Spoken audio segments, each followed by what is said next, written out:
अडानी के cases are dropped. Interestingly हम देखते हैं कि भाई सडनली जिसके ऊपर इवन ट्रम्प की सरकार प्रेशर डालने की कोशिश कर रही थी, उनके केसेस को एकदम से ड्रॉप कर लिया गया है। What is the reality behind this? Because हमारी जो ऑपोजिशन है, दे आर क्राइंग कंस्पिरेसी कि ये देखो जी, ये देखो बिक गए, बर्बाद हो गए। अब ये तो यार इनका S just give me a second. Adani की केसेस अमेरिका ने ड्रॉप कर दिए एंड इंटरेस्टिंगली हम देखते हैं यहाँ पर ऑपोजिशन की तरफ से पूरा रोना-धोना चल रहा है कि भैया ये देखो जी, बेच दिया, अडानी के लिए बेच दिया। The case as it is was frivolous और काफ़ी टाइम से हम उसके ऊपर चर्चा कर रहे हैं कि these are political pressures that are being put. लोग बोलते हैं कि भई अडानी ने प्रॉमिस किया था कि वो इन्वेस्टमेंट करेगा यूएसए के अंदर, तो उस वजह से ड्रॉप किया। इन्वेस्टमेंट की तो यार खबर 2024 में दी थी। आज 26 है। डेढ़ साल लगा यूएसए को ये चीज़ या ओह शिट! अडानी इन्वेस्टमेंट कर रहा है। ओह नहीं, नहीं, नहीं यार केस हटाओ, केस हटाओ, केस हटाओ। ये वही यूएसए है जिसने एक एक समय पर अजीत डोभाल साहब के ऊपर अरेस्ट वारंट लगाया था। यूएस न्यूयॉर्क के एक कोर्ट से। इज़ दिस पॉलिटिकल और is this much more than this? नमस्कार, जय हिंद, जय Bharat and welcome to deaf talks. बात करते हैं पथिकृत भाई से। What do you think? नमस्ते नमस्ते राजीव भाई। मुझे हंसी आ रही है। हंसी इसलिए आ रही है क्योंकि लोगों की मेमोरी इतनी शॉर्ट होती है कि अदानी के ऊपर जो एलिगेशंस लगे थे वो जिस कंपनी ने लगाया था, जिसके ऊपर से सब कुछ ज्यादातर चीजें उस चीज के ऊपर ही हुआ था, वो हिंडनबर्ग था। हिंडनबर्ग जो रिसर्च कंपनी है, वो बाइडेन हार जाने के बाद वो कंपनी अपना बोरी बिस्तर बांध के भाग गया। इफ यू रिमेम्बर, हिंडनबर्ग के रिपोर्ट के वजह से अदानी ग्रुप के $100 बिलियन की मार्केट कैपिटलाइजेशन कम हो गई थी। Now this is what basically US does. So US एक ऐसा देश है जहां पे lobby is allowed, right? Lobby is allowed. तो लॉबी क्या होता है? What is lobbying? Lobbying is a kind of, US में जो लॉबिंग है, it's kind of a formalised bribing. आप पैसा दे सकते हो for getting things done to the government, और उसके लिए प्रोफेशनली बिल्ट सेट कंपनीज होता है जो लॉबी करते हैं।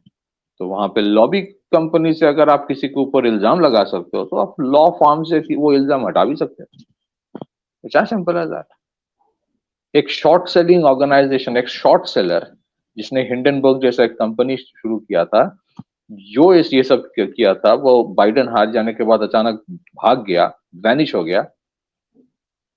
सो where does the credibility lies? अब so Adani's and Reliance and all these companies have been a sore in the eyes of the West for a long time, for quite some time. Sore in the eyes क्यों?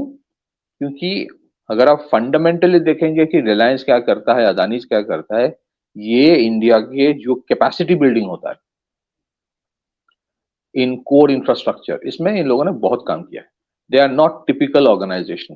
रिलायंस का जो refining में capacity building है, रिलायंस ने green energy में जिस तरह का इन्वेस्टमेंट किया है, रिलायंस ने जिस तरह से अमेजोन को को काउंटर करने के लिए रिलायंस का जो पूरा रिटेल ऑर्गेनाइजेशन है उसको खड़ा किया है, रिलायंस ने जिस तरह से टेलीकम्युनिकेशन में एक बहुत बड़े जगह पे पहुंच गया है, रिलायंस जिस तरह से कोका कोला पेप्सी को काउंटर करने के लिए कैंपा को ले आया है और एकदम मार्केट डायनामिक्स बदल दिया है, invariably that will make the Americans upset. Unless, of course, so long as, well, how do you counter it then? वो अपसेट होंगे, वो लिखेंगे। जेफ बेजोस का एक वॉशिंगटन पोस्ट बहुत रिलायंस के खिलाफ लिखता है। Washington Post is owned by Jeff Bezos. Jeff Bezos owns Amazon. Amazon's biggest competition today comes from the geo retail. It's very simple. The same goes with the Adanis.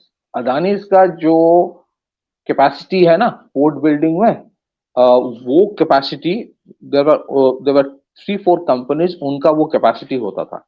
एक है बेक्टेल, एक है श्लम्बर्गर। इस तरह के ऑर्गेनाइजेशंस का ही वो कैपेसिटी था कि यू बिल्ड समथिंग जिसमें 10 साल से कोई रेवेन्यू, कोई प्रॉफिट नहीं आएगा, and you survive and you build core infrastructure for your country. तो अदानी का जिस तरह के पोर्ट्स में इन्वेस्टमेंट्स है, it's impressive. अच्छा, यही अदानी जिसके ऊपर केसेस चल रहा था, उसी अदानी के साथ यूएस टाई अप करके श्रीलंका में इन्वेस्ट करता है इन द पोर्ट्स। श्रीलंका में जो कोलंबो में पोर्ट टर्मिनल है, टर्मिनल्स में इन्वेस्टमेंट है, तो अदानी के साथ अमेरिकन टाइड अप। बाद में क्या हुआ मुझे पता नहीं, but this was there. So American economy and American dynamics of doing business को समझना बहुत जरूरी है। If you look at Trump's visit to China, जो भी अमेरिका ने वेनेजुएला में किया, ईरान में किया, the biggest impact has been on China, because Venezuela and Iran both were selling oil in yuan, which is a non-dollar denominated selling of oil, which was benefiting China.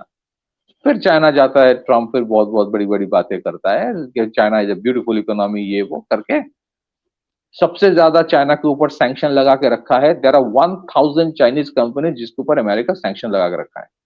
फिर वो China जाता है, फिर वो पूछता है कि गिव मी मोर market access inside China. धीरे धीरे सैंक्शन हट जाएगा, हो सकता है। So this is how they operate. Business run करने के लिए जियोपॉलिटिक्स का वो इस्तेमाल करते हैं, लीगल आर्किटेक्चर का वो इस्तेमाल करते हैं। तो जिस देश में lobbying is allowed, you know, legally allowed, वो देश अचानक बोलते हैं अरे अदानी ने ब्राइब दिया है। So what have the Adanis done recently? They have actually hired a law firm. उस लॉ फर्म का नाम है, इसका नाम है Robert Giuffra Junior. So I think what has happened is that the Indians now understand how to deal with Americans. So Robert, as per report, Robert J. Giuffra जो है, या Giuffra या Guifra जो है इसका नाम, he is one of President Trump's personal lawyers as per media reports. So and he is a co-chairman of a prominent firm called Sullivan and Cromwell. You hire a top-notch American law firm to deal with cases filed in America by short-selling organizations like Hindenburg and others. So it is the Americans versus the Americans who are fighting the war in the American legal system. And I will tell you, I have a lot of respect for organizations like the Adani Group and Reliance. I have it. A lot of people जो जियो का phone, हमारे देश में आदि भाई क्या होता है ना, ये हम लोग जो प्रोग्राम कर रहे हैं, इसके बाद भी लोग लिखते रहेंगे अरे ये लोग ये बिक चुके हैं। ये लोग इस देश में जियो मोबाइल इस्तेमाल करके रिलायंस के खिलाफ लिखता है। इस तरह के लोग हैं यहाँ। सो अदानीज का किस तरह का जो इन्वेस्टमेंट्स है, the kind of things India is planning for the next green hydrogen mission में अदानी जो काम कर रहा है, सोलर में अदानी जो काम किया है, पोर्ट्स में अदानी जो काम किया है, रिलायंस सिमिलरली जो काम किया है, लेट मी से इट वेरी कैटेगोरिकली, इंडिया के ऊपर अमेरिका या वेस्टर्न कंट्रीज से इस तरह के प्रेशर आते रहेंगे। This is not the last case, this is not the last case. आप देखिए जिस तरह से अचानक हमारे देश में ग्रेट निकोबार आइलैंड लेके लोगों की छाती फट रहा है। वो उनको अगर 6 महीने पहले पूछा जाता कि ग्रेट निकोबार और निकोबार में अंतर क्या है, वो बोल नहीं पाते। ग्रेट निकोबार, अचानक लोगों को ग्रेट निकोबार याद आ रहा है क्योंकि वहां पे एक ट्रांसशिपमेंट हब बना रहा है India, and it is being built by India's pride which is Adani group. क्यों? क्योंकि अदानी के सिवा किसी की औकात नहीं है उस लेवल की पोर्ट बनाने की, औकात नहीं है उस लेवल का इन्वेस्टमेंट करने की, वो बनाने की कैपेसिटी है नहीं। आई एम नॉट सेइंग कि अदानी स्टील बनाता है, ये बनाते हैं, वो अलग चीज है, वो तो नहीं बनाते ना। वो जिस चीज में है, that's a big thing. And ports are your strategic frontiers.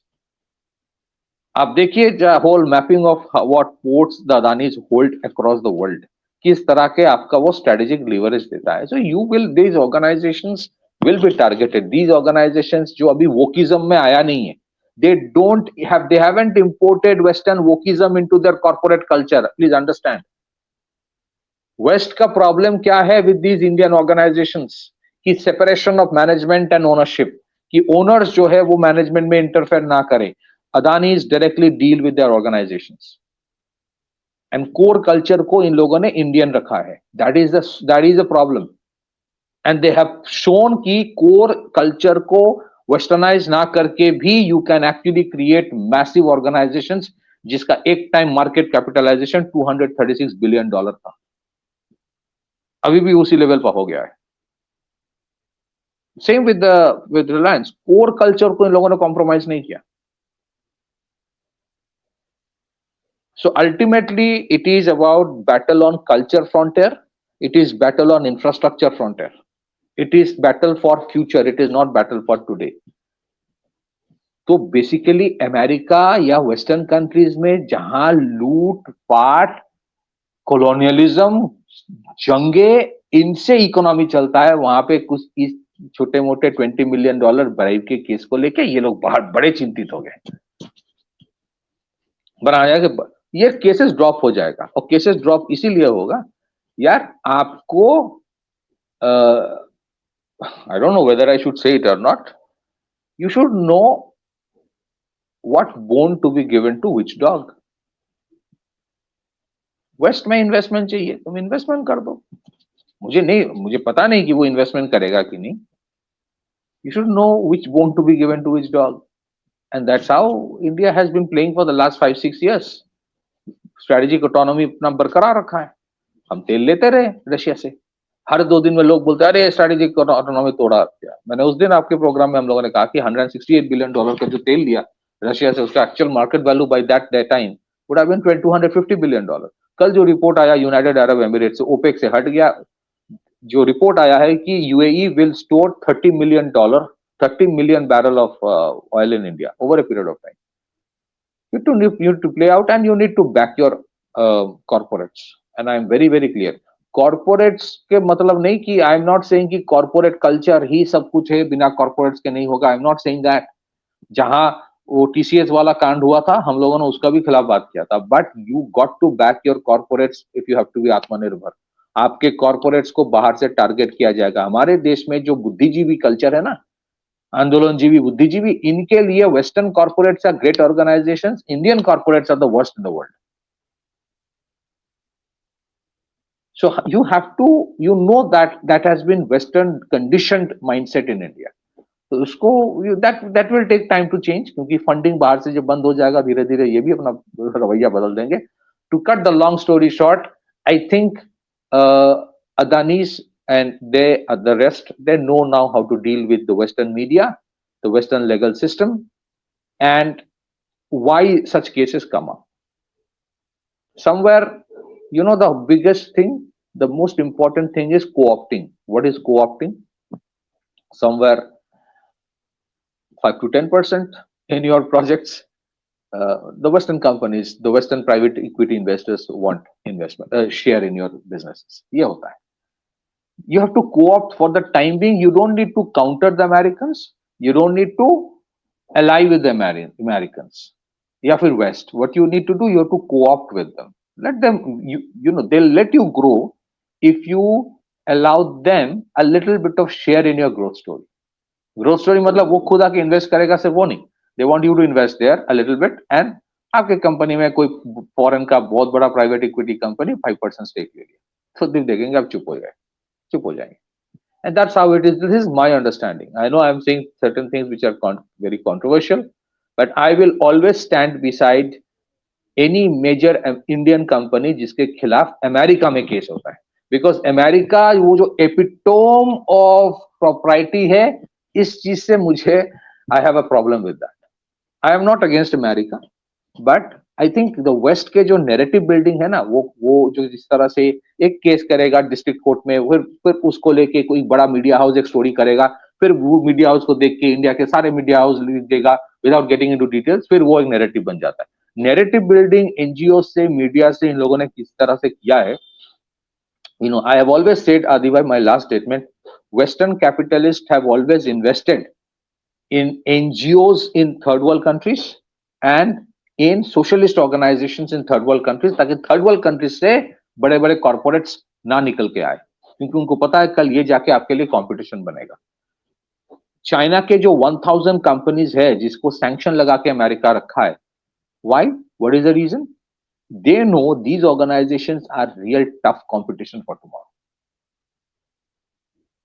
This is the core reason. बाकी सब ये वो हाँ चोरी किया ये किया टेक्नोलॉजी हड़प लिया, तो अमेरिकन नहीं करते क्या टेक्नोलॉजी हड़प? हर चीज करता है. So we have to overcome these things and look at it from a distance. अगर आप एक distance से देखोगे ना, you will see कि ये कुछ और दिखता है, rather than when you look at it at a micro level. Back to you. Yeah, it's just political. That's the main game. The worst is that politics plays such a